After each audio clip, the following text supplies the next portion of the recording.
안녕하세요. 지메입니다. 오늘 할 내용은 경매물건 분석 주거 게시판에 있는 허위 작성이 의심되는 임차인이라는 글에 대해서 보도록 하겠습니다. 아파트입니다. 중랑구 면목동에 나와 있는 아파트인데요.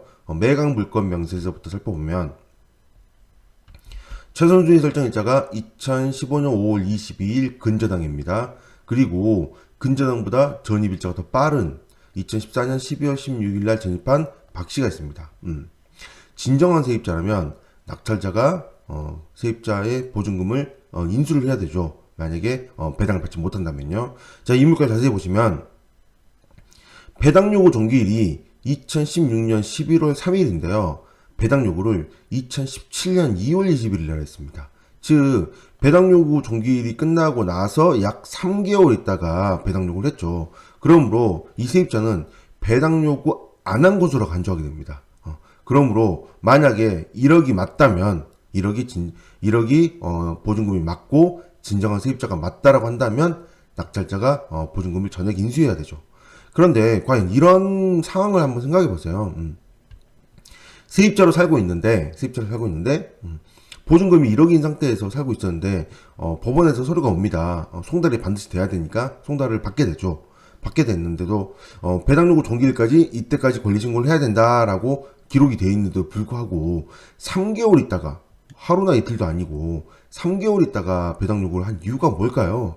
이런 이유들이 있습니다. 여러 가지 이유들이 있겠지만 물론 세입자가 어떤 다른 이유에 의해서 이렇게 미뤘을 수도 있겠죠. 늦게 했을 수도 있겠죠. 깜빡해서 하는 경우도 있긴 있습니다. 아예 없는 건 아닙니다. 그러나 제가 보는 관점으로는 여러 가지 이유 중에 저는 약간 좀 생각을 해봐야 되는 부분들이 있다라는 거죠. 정상적이지 않다라는 겁니다. 일반적으로는 이렇게 배당 요구 종기일 이후에 배당 요구를 하는 경우가 얼마나 될까요? 물론 저는 이제 자꾸 물건을 많이 보다 보니까 그런 게 보이긴 하지만 이런 게 얼마나 되겠어요? 거의 잘 없거든요. 자, 여기 또 보시면 현황조사가 있습니다. 현황조사관이 물건지에 가서 얘기를 듣고 쓰는 건데 여기에는 보증금 5천에다가 차임 100만 원이라고 되어 있습니다. 이 전입신고 일자는 주민센터에 가서 내용이 나왔던 거고요. 현황조사관에 가서 문을 두들겨서 사람을 만나서 얘기를 들었을 때는 5천만 보증금 5천만 원에 차임 100만 원이라고 해놓고는 다시 세입자가 배당 요구 종기일 이후에 배당 요구를 하면서 보증금이 1억이라고 신고를 한 거죠.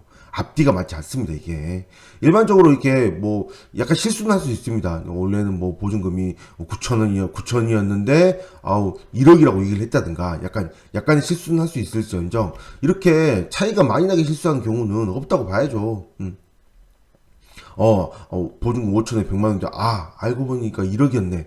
이상하다는 거죠. 그렇죠. 왜 이런 이상한 행동을 하게 했을까요? 자, 좀 살펴보겠습니다. 자, 매각물건 명세서의 비교란을 보니까 이런 내용이 써 있습니다. 허위 작성이 의심되는 임차인. 야, 이게 정말 기가 막힌 단어입니다. 이게요.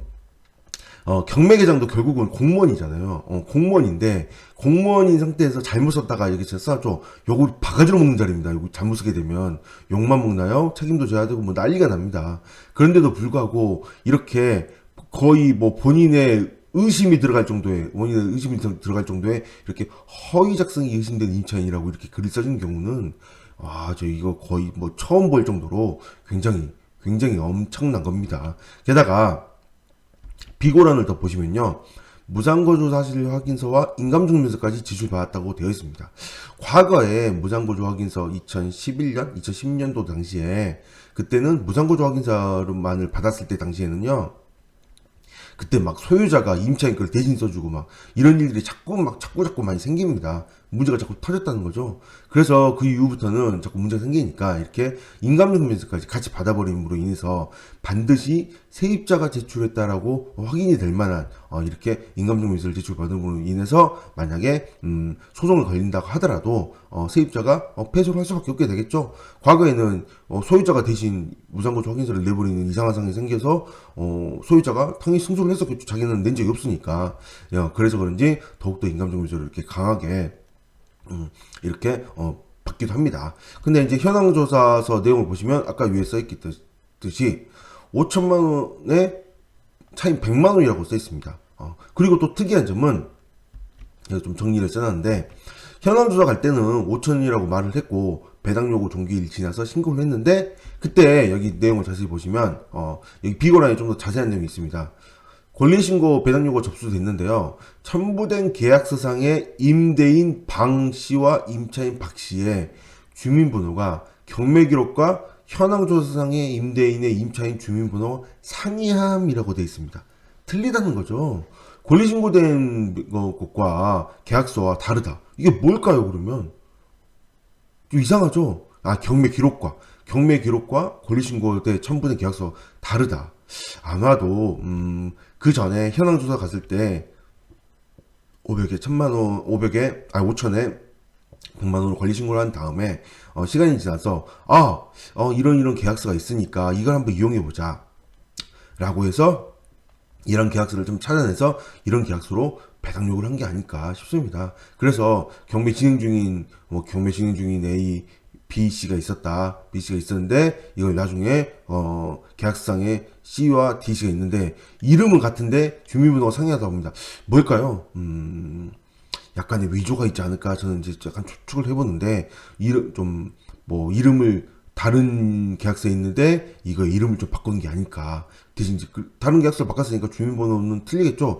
그러면 주민번호 틀리면 위조할 거면 주민번호가 위조를 했어야 되는데 뭔가 좀 이상하긴 합니다. 좀 상황이 많이 안 맞죠.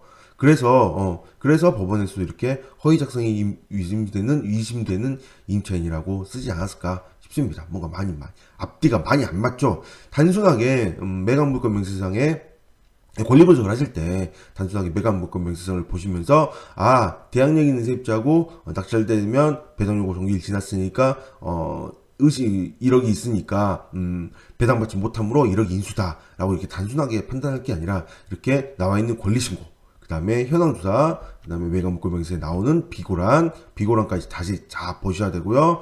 그 다음에 현황조사까지 전부 다 보고 그리고 또 하나 더 봐야 되죠. 마지막에 전입세대 연락 내역입니다. 자, 전입세대 연락 내역을 살펴봤더니 비어 있습니다.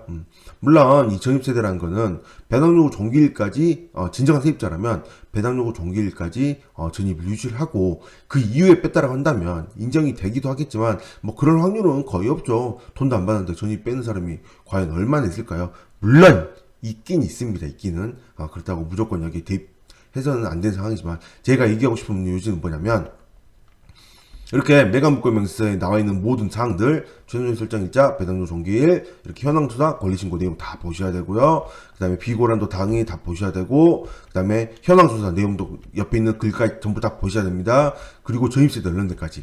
이것까지 전부 다 본 상태에서, 그 다음에 뭘 해야 되죠? 그 상태에서 이렇게 권리 분석을 해야 됩니다. 권리 분석을 해야 됩니다.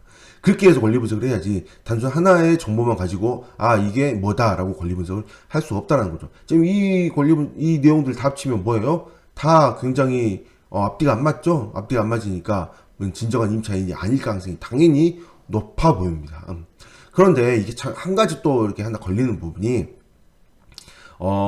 대출을 받을 때입니다. 대출을 받을 때, 이거 의심된다라고 써놨는데, 과연 대출자 입장에서, 은행에서 대출을 해줄까요?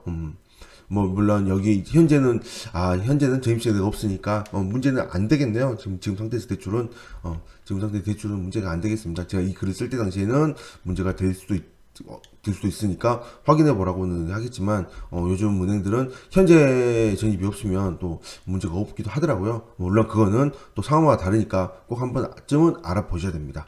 그래서 이렇게 모든 정보들을 다 취합한 이후에 이 물건이 진정한 임차인인지 아닌지 판단을 해야 되는 그런 물건이 되게 됩니다. 그래서 허위 작성이 의심되는 임차인이라는 글도 쓰게 됐고요. 가장 임차인 물건을 분석하실 때요. 이런 식으로 모두 다 내용들 다 보고 판단을 하셔야 되고요. 너무 이게 걱정이 되고 저게 걱정이 되고 이게 진짜 아닐까 너무 걱정이 많은 분이시라면 어떻게 하면 돼요? 이런 물건을 그냥 패스하시기 바랍니다. 이런 물건만 전문적으로 하시는 분들도 당연히 많으니까 꼭 이런 물건이 아니어도 이런 물건 나중에 낙찰가를 살펴봤는데 굉장히 높게 낙찰이 됐습니다. 이게 굉장히 높게 낙찰이 돼서 굳이 이런 물건을 집중적으로 할 필요는 없습니다. 원래 뭐 가장 입찰 물건이니까 사람 얼마나 많이 입찰 안 하고 입찰은 많이 안 했습니다. 그렇지만 모두 다 생각하는 건 다 똑같으니까 이런 물건이 그렇게 수익률이 그렇게 크게 좋은 거는 뭐 물론 좋은 경우도 있긴 했겠죠. 있긴 있겠지만 크게 좋다고는 느끼지 않기도 합니다. 네, 오늘 여기까지 하겠습니다. 감사합니다.